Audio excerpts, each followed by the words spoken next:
Alright, so here's the 5th Gen 4Runner cross member. It also fits the same way on a GX460. So I always look at the bottom of the frame rail. This bump right here, our cross member is notched out around that.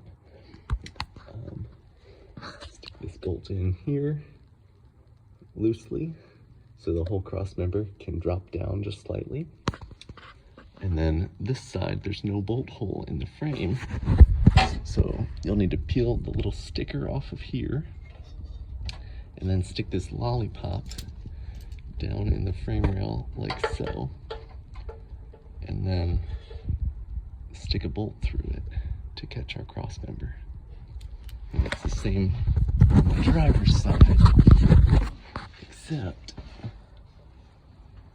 sorry about the terrible camera footage here. So the driver's side has the fuel tank skid plate in the way. So if you're not running a BudBuilt skid plate, you're running the factory one, this is going to need to be trimmed back about 1/2 inch from the edge of the frame rail, and then you could even trim this off if you wanted to.